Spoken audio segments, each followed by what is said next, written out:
Alfie. Morning, Chris. How you doing? Good, thank you. You? Yes, thank you. Right, so thank you for joining us. That's all right. Where are you up to nowadays? At the minute, running a refurb for Tesco on one of their stores. Brilliant. By refurb, We're pulling in a load of new supplies for them. Right. Removing a load of old switchgear and, Right. and pretty much everything in the front of their store is getting revamped. Yeah. Brilliant. And you're running that now? Yeah. It's my first proper job to run. We've had 8 of us on there in total. So yeah, it's been a bit of a challenge, but I've had really good support from my employer. Really? So, and you just achieved your AM2S when? Yeah, that was November, end of November. End of November. So that's a big responsibility now. Yeah, definitely. Yeah, it was such a long time leading up to it, and ever since then, the whole time's just gone with a flash. Okay. Yeah. Well, thank you for joining us this morning. That's all right. Yeah, we're going to talk about AM2. Yeah, definitely. Yeah, and what you did beforehand, how the days went when you were there. Yeah. And then a little bit of, if you were talking to Alfie now going into doing their AM2. Yeah, there's definitely a lot of advice I'd give. Yeah. Yeah. All right.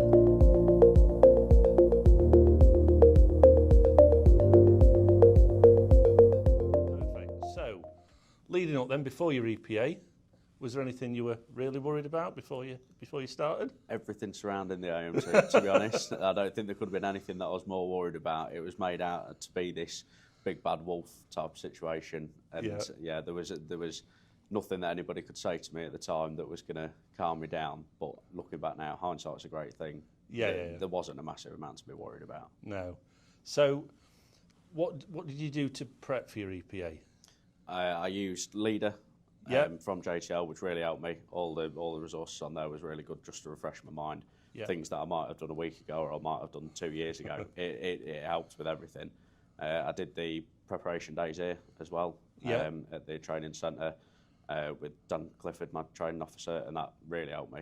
And that was really useful, wasn't it? Yeah. It was. I think it was the actual practical side of it and putting myself in the AM2 situation, just to give me a feel for what it might be like. And when you did the prep days, how did that relate to the work you were doing?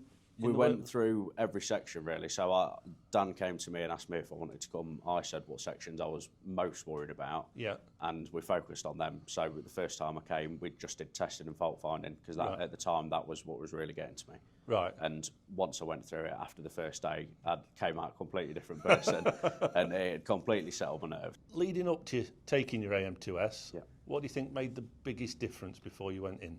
Peer support, really. Right. Speaking to other people and speaking to apprentices that had just passed and gone on to become sparks that have been in the trade for 100 years, some of them.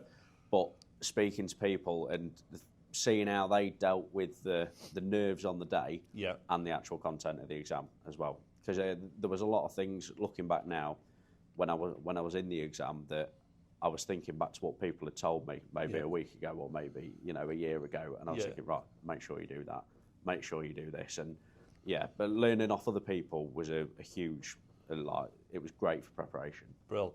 And if we talk about nerves, thinking about that now, so what were you nervous really about beforehand, but actually when you turned up to do your AM2, it didn't actually matter? So just before I arrived there on the day, I just sat in the van for 10 or 15 minutes before I actually went into the centre. Yeah. And I thought, oh, this is going to be that, I'm just going to be stood to attention and just getting on with it, and that's it. But as soon as I got in there, the 2 guys that was taking the exam, leading it, they couldn't have been nicer. They were really, really helpful.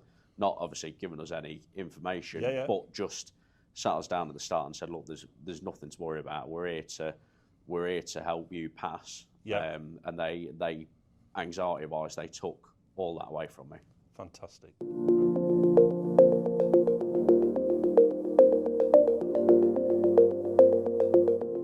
So let's talk about when you turned up to your AM2 centre then. Yeah. Okay. So how did the day go? How did it start off? It started off with me shaking from the moment I woke up, but by the time I got there and got into the centre, one of the guys that was taking the session, he sat us all down for the start. There was probably 4 or 5 of us. Sat us down and just talked us through the actual process of how the days go, what you'd do on each day, and how long you'd be there for, and what standard was expected of you. Okay. But that was really just straight away, just stopped me in my tracks and went, oh, yeah, it Relaxed you a settled little me. bit. Yeah, definitely, yeah. So how did you manage? Did that induction then from the AM2 staff put you at ease? Yeah. Eased your nerves a little bit? Yeah, definitely. I think it's built up to be this huge bad thing, and you know the people that are taking the session, the examiners, are literally stood over your shoulder the whole time, like almost criticising you without saying anything. Yeah. But there are two really good guys in there, and obviously they're watching over you. But once you've got introduced to them and they've taught you through the process of it, there's no pressure at all, because it's not a test to see what you're doing is right and wrong. All it is you showing that you can do the work right. That's all it is. And that's been built up over the 4-year apprenticeship, I guess. Everything you've been doing. Yeah, exactly. Yeah. Brilliant. There's nothing in that AM2 that in probably the first year that I'd not covered with my firm that I was working for. Yeah. Brilliant. So you had to obviously take your PPE in. Could you take your own tools in? Yeah, you could take your own cutters or wire strippers with you. Yeah. But yeah, full PPE. Yeah. And yeah, the actual centre was really good. There's full facilities for you. I'd sat out in my van myself. Right. But that just gave me a bit of thinking time in between on my breaks before I started and when I finished the day, just to give myself a bit of a talking to. And so in your break times, when you would could you revise your own notes in your van, or? Yeah, there's nothing really stopping you from, if you wanted to set up your car or your van with all your notes or the things that you're most worried about, your points that you might forget, setting them up so that as soon as you come out on your break, you might be having your sandwich, but you can just be looking through and double checking everything that you're doing. Brilliant. And we've had a couple of apprentices say before about the heating circuit, etc. But you get drawings for that and diagrams. You get diagrams, which the whole time it was sort of built up to be this thing that an S-plan heating system. Well, I've never done that. I've never seen that. But you get your diagram, and all it is, it's just from A to B. That's all it is. And the AM2 Centre provide you a folder with all the specification in for you to install to? Yeah, that is your Bible for the whole process, the whole 2-3 days that you're there. Yeah. That I can't tell anybody else that's about to go through it. Yeah. Refer back to that spec sheet or the spec book as many times as you can. Right. Don't listen to other people on your breaks saying, "Oh, well, I've just done this," because their spec sheet could be completely different. Yeah. But there's so many people that don't refer back to it and might slip up on the tiniest little bit. So it's good to just go over it as many times as you can. Brill. And all the cables there provided for you? Everything's there, everything. You've just got to follow the cable codes, just reading them off the side of the drums and referring back to your specs, just making sure you're definitely picking the right cable. And then when you come to do the inspection and testing, the testers that they've got, is there a range of testers? Or there's a couple to choose from. Right. I prefer to just use the Fluke because I just know my way around it a bit. But it's good familiarising yourself and trying to find out from other people as well what make the centre that you're going to uses. Just to get a bit handy with it beforehand. And everything else, the online exam, all the books and everything are there for you for the online everything's exam? provided for you. There was obviously you get your regs book, you get your building regulations. It's structured in a way similar to the 18th edition that you can go through each section. If you've answered a question that was in part 2 of BS 7671, if you've definitely found the answer for that, you're not going back any further than that. All your answers are in the next part of the book. Yes. So, Alfie, we've talked about what happens in the AM2, but just talk us through from when you turn up to the centre and you've had your induction, how do the days actually plan out? So, turned up and did the introduction, spoke to the assessors, calmed the nerves down and talked us through what was going to happen. So, the structure for mine was, got in there, did a bit of a walk around and just showed us where everything was, all cables and fixings, etc. Then we got the RAMs that we've got to write out our own risk assessment and any hazards that we might encounter while we're there. Got to do safe isolation as well, and they give you, before you start your full actual practical side, Yeah. you get 15 minutes, I think it is, or 15, 20 minutes to read through that whole spec. All right. And that's your time, not to just have a quick flick through. Yeah. Just go through every section. It's more than enough time with how much content there is to go through and really just drill in at everything that it's saying. You're not going to remember it all. But you can refer back to it though while you're doing your assessments. You've got it there the whole time, and you need to be referring back to it. Every few minutes, just whatever you're doing. If you think just for a second, oh, maybe this isn't right, just refer back. It's a manual. It's clear instructions on what you need to do. You won't go into that exam and get halfway through doing the practical and go, oh, well, should I be doing this or should I be doing that? If you think something's a better idea, it may well be. But if you don't follow that spec, you're not going to be passing. Brilliant. So you did your safe isolation and risk assessment. Did you then go on to your install? Install after that, and once we'd completed the install, so I did 3/4 of it on the first day. Finished it off on the second morning. Then did my testing. Got on quite well with that, and the fault finding. And then on the last day, did my online exam. Online exam, well. Brilliant. So and you were 2.5 days, 3 days? Yeah, about 2.5 days. 2.5 days. Yeah. Brilliant. How long did it take for your results to come through? I was waiting just over a week, I think. Right. From when I think I finished. Oh no, I started my AM2 26th of November. And then got it through on the 2nd of December. Yeah. So it's not long then, really. No, is it feels like years. It does. But there's nothing. If you've got to redo it, or you've got to redo one section, or you've got to redo nearly all of it. You've given it your best shot. And once you go in that second time, if you had any nerves left, they're going to be completely gone. You know what you're going into. So there's nothing. It's not this huge life-changing thing. If you don't pass first time, no one's going to hold it to you forever.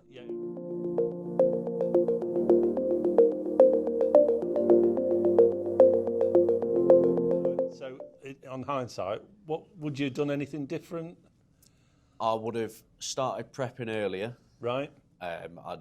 There's no reason why you can't be prepping from when you first start your apprenticeship. If you've got 4 years of prep behind you before the AM2, just researching as much as you can about it. Speaking to other people, that's a huge thing. Speak to your training officer, speak to people you're working with.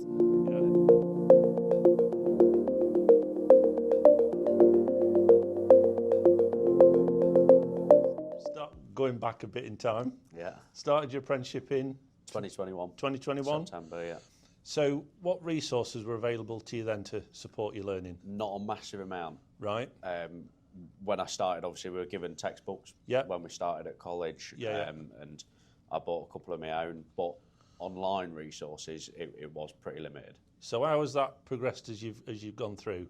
From even in a couple of years from starting my apprenticeship, it was a huge difference. Right. All online resources that videos on YouTube and things like that. There's a lot more coming out. LEDA as well. LEDA's changed. It has come about, and since it's come about, it's changed hugely for the better. Right. There's loads of content on there that you can refer back to as much as you want. And all it does is just instill those values pretty much of what you need to achieve or how to achieve it over and over again. It's really good. And you'd recommend that to apprentices now coming up to their AM2 or definitely for any online learning, etc. Yeah. So thinking back or thinking forward then now, what else would you like to see developed? I think online content's still growing hugely. So short videos, like even 30-second videos, like things on YouTube Shorts and TikTok and bits like that are visually engaging and like a quick turnaround, rather than some people, myself included, struggle to sit through like an hour or two long video. Whereas if you've got something that's just a quick 30 seconds on like how to bond cable tray together, it's if you can get that out in 30 seconds, it grabs your attention and it helps you remember it a lot easier. And we're finding, and talking to apprentices that we've currently got, podcasts. Podcasts definitely. I listen to podcasts quite a bit on site and while I'm driving as well between sites. Right. So it passes the time a bit better than music. So there's definitely a lot of information to be put out there, and people will definitely take it in on podcasts as well. Brilliant, mate. Thank you very much. That's all right.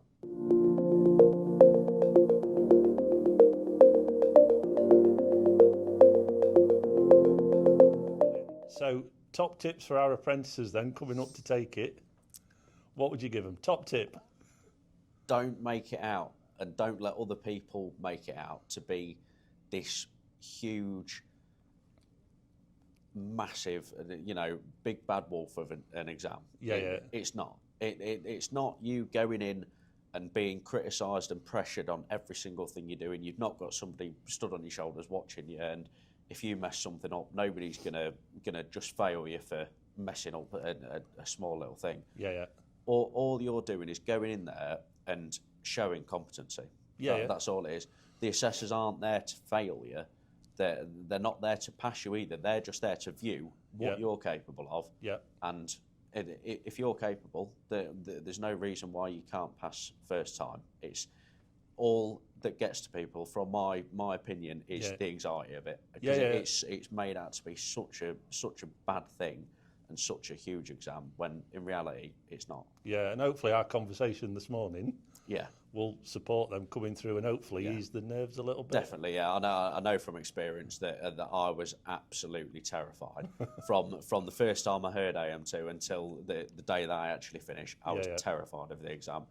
But looking back now, and it should be for everybody else that's doing it, it's not a huge thing to worry about.